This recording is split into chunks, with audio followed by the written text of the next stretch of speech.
Coming up next, we would like to introduce our guest speaker, Mark from Anagram Group. Mark is a sought-after speaker, trainer, and executive coach specializing in leadership and innovation, based in Singapore. He is a certified speaking professional, CSP, one of only 15% of speakers globally with this qualification, and one of a handful of speakers or trainers in Singapore with this qualification.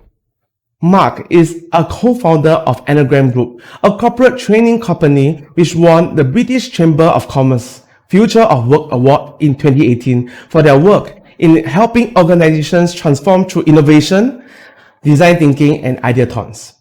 His sharing today is titled Leadership in a Post-Pandemic World, the Events Use Case. COVID-19 is disrupting the workplace, forcing leaders to be comfortable managing global and virtual teams or events in an ever-changing and uncertain business environment. In the keynote, Leadership in a Post-Pandemic World, learn how event industry professionals can adapt to a fast-changing world and prepare for the new normal. In this inspiring talk, Mark will share what the event industry is doing to prepare for their future of work and how his 4-step leadership in a digital age leader framework can prepare you to become a future-ready leader. Mark, please. Hi, my name's Mark Stewart.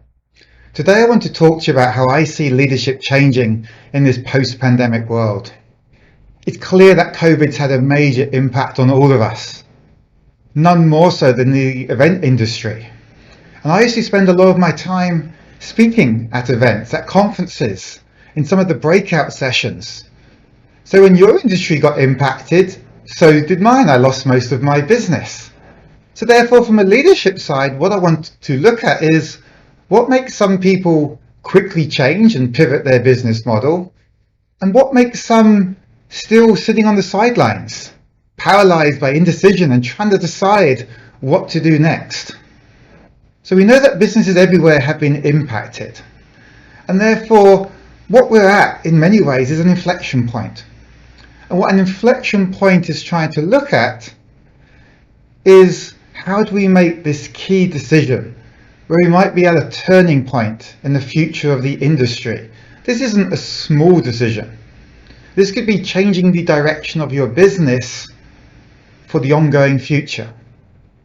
And historically, when you look at inflection points across different industries, some companies make the right decision and see the exponential growth, and other ones miss it, and they become a Nokia or a BlackBerry or a Blockbuster Video. Companies who were market leaders, and everyone thought they'd be around forever and they continue to dominate their industry, but then they missed that sort of window of opportunity, the chance to change their strategic direction, and therefore they're no longer with us, or they're with us in different ways in smaller industries, but not in the ones that they were famous for. So therefore, with the event industry, it has a decision to make. How do we go virtual 100%? Do we wait and see? Is the future a hybrid model? But the key thing is at some point, companies need to make decisions. And we can't just wait around to see what everyone else is doing, because by that point, it might be too late. So for the rest of this talk, I want to share some frameworks that I work with in my sessions. The first one, which we'll talk about briefly, is looking at what's important in the future of work. What's the future of the events industry? So we look at this model, and it's a simple one. We look at 3 main things. We look at the need to use data. And that could be anything from looking at how they're searching for your events online, to number of attendees at events, paid versus free. The same type of data analytics you might have looked at in physical events, now we need to think about what those are in the virtual space. So data still plays a crucial part. Then we have technology. And those of you who have moved ahead with virtual events will be sort of very familiar with the need to get up to speed with technology, but also that the technology from companies is at different stages. Some are very far advanced, others still have glitches or have limited functionality, but hopefully there's something for everyone's budget. But then we can't forget about the people. And for any type of industry or organization, you can play with the data, You can embrace the technology, but we can't forget about the people. We still need people. We still need their creativity, their emotional intelligence. And therefore, for events as well, how are you helping your staff come prepared for what the future may be? Are we training them in the technology? Are you giving them chances to expand their own skill set? All this, of course, requires you to steer your team sometimes into the unknown. We haven't been here before. We've had increasing use of tech. And this show has been great over the years to look at how event technology is coming along. But now event technology is at the forefront of the industry. It's not a nice to have, it's a need to have. And therefore, when you don't have a president or something, then we don't really know how successful things are going to be. So as leaders, how do we get comfortable? We're saying, well, we want to use this technology, we want to go virtual, but we don't know what the results are like, so maybe we're not going to invest as much. Or are you going to be the type who's going to invest the money in, even though sponsorship might not be as strong as beforehand, because that's what the future of the industry is, and that gives us the head start. So remote and virtual events are probably going to be the future, at least for the rest of 2020. 2021, hopefully we get back to in-person physical events, but I think there's going to be a hybrid model. And by that hybrid model, we might use increasingly overseas speakers because we know the virtual technology has caught up. Even into the future, we'll be looking at holograms and other ways to project it. The days of having to fly people over in expensive business class flights might not be necessary. Can we blend in AR and VR technology to enhance the in-person way, almost like a multi-channel event? So the main framework that I want to talk to you about for the rest of the session is one I use with a lot of my leadership teams, and that is this Leadership in the Digital Age framework, or LIDA. And what this looks at is four main elements. The first one is learning. How can we increase our skill set? Number two is innovation. How can we come up with new ideas, new ways of hosting events and using the technology to our advantage? The third one is looking at data, which we saw from the last framework for the future of work, and the importance of that to be able to maybe predict success of future events. And then the fourth one is agility. How can we move with speed when the future is ambiguous at best? So let's look at each of those four in a little bit more detail. For learning, this requires from the leadership side to almost reset some of your knowledge. What you gained from the last 15 or 20 years might not be applicable in this virtual space. Your employees will need retrained and reskilled. If we used to be comfortable hosting physical events, but now we're hosting, let's say, a virtual one, we need to be experts in the technology ourselves. Do we build our own? Do we buy it in? Do we train up our staff to be the support behind it? How do we ensure attendees have a smooth experience? Now, I've attended quite a few virtual events over the last 6 months, and to be honest, some have been mind-blowingly good. For others, we've had glitches, we've had problems, the user experience hasn't been great. So therefore, we need to find what is that optimum model, that way forward that works for the industry. So we need to learn new things, learn about streaming and technology, and suddenly become virtual producers instead of in-person producers. For the innovation side, we need to come up with creative and innovative ways of hosting the events. How can we still give our sponsors the same type of experience and return on their investment so we can get the same sponsorship in? That sponsorship allows you to pay for speakers or additional technology and events to make it one of the best events on a global scale. But we can't just do what we've always done. There's that saying that what got us here won't get us there, and that's very true in this case. So we need to innovate and pivot, and some companies have done that very well, and others, as I say, are kind of paralyzed, stuck in indecision. Oh, maybe we should do this, maybe we should wait and see. But how long do you wait and see? Most governments are agreed that the pandemic is going to be around for quite a while, and certainly the events that attract the largest numbers are probably going to be last to get their approvals. So we need to innovate on how we can keep up with our annual events, how we can still do our award shows, but in the safe environment which we need. The third one is data, and we heard about data beforehand. The good thing with virtual is you've got a lot of data points because everything is collected online, everything's done online. It gives you a lot of insights, and you can use that data to make better decisions. But when I was thinking about this framework, and I've had this framework for the last 2 years, I was thinking, is data really the best one? Well, I looked at all 4 of them. Learning is still apparent, probably more than ever. Innovation is needed. When you're in a pandemic or a crisis, that's actually the time for innovation, so you come out ahead when the economy comes back again. Data is always going to be useful, there's no question about that in this modern age. But I thought 1D was actually more important during this crisis, and it's one that I've observed firsthand, or lack thereof, and that's decision making.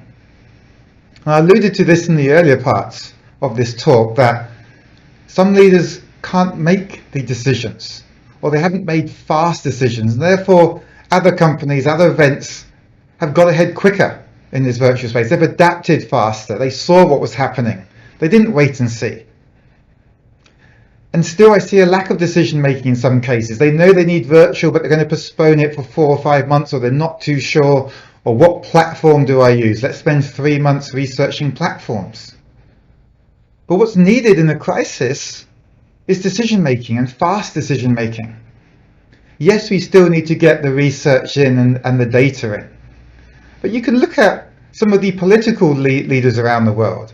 Some countries made very fast decisions to go into lockdown, or even a case like Sweden, where they made a quick decision not to go into lockdown. It's not always about the right or wrong decision, at least the perception of that decision. It's about making it itself.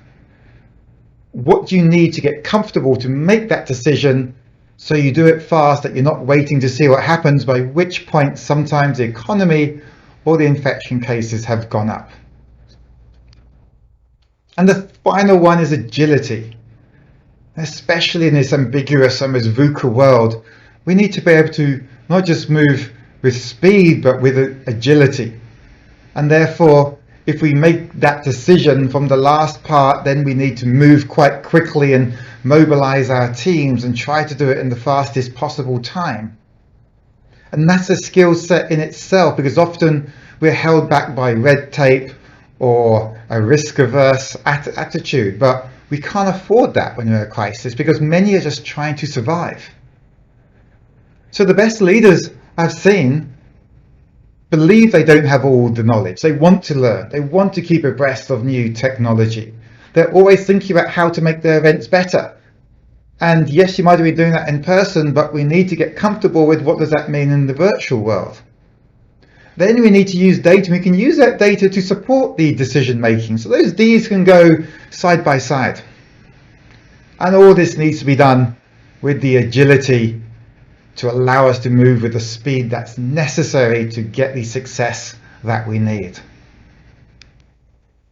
So if we were to start to summarize what leaders really need, it's a lot of trust. You've got to trust that your employees are ready, that they have the knowledge, that they can learn.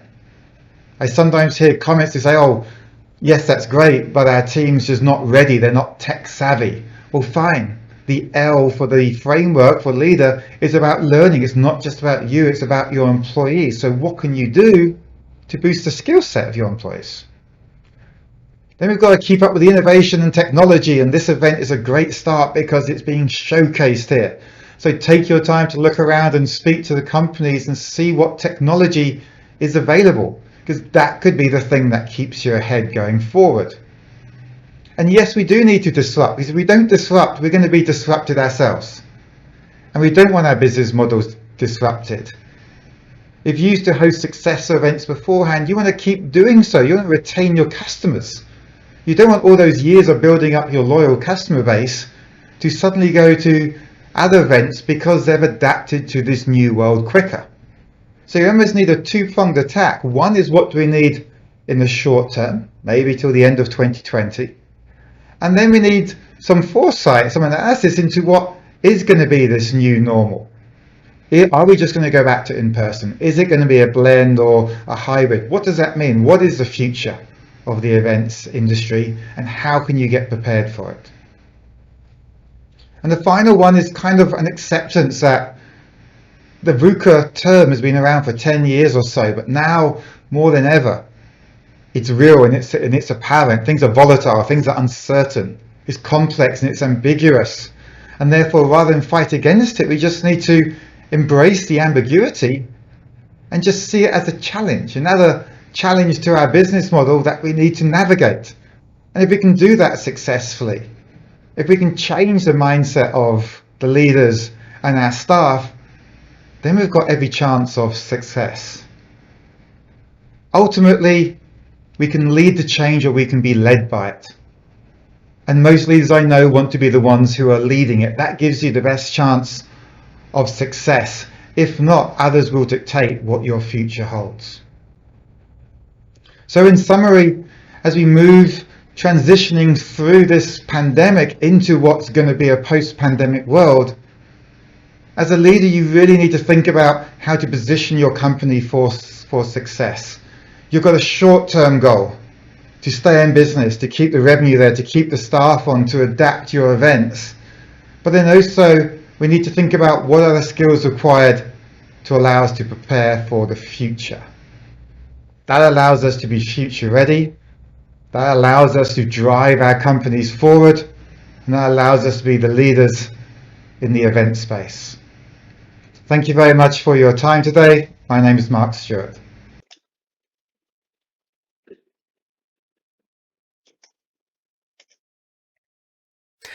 Thank you, Mark, for the insightful sharing and for offering us a glimpse into what the future has in store for the events industry.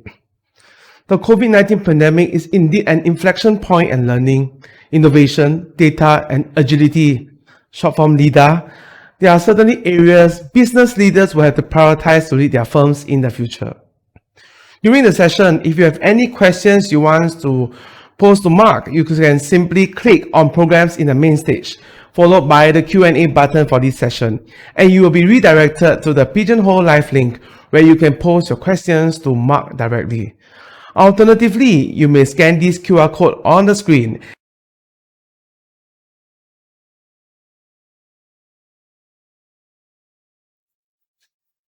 Thank you, Mark, for your time and sharing today. A quick recap that there are currently two ongoing challenges in this event and tech show, one of which is the photo challenge using the virtual photo booth in the interactive and demo zone.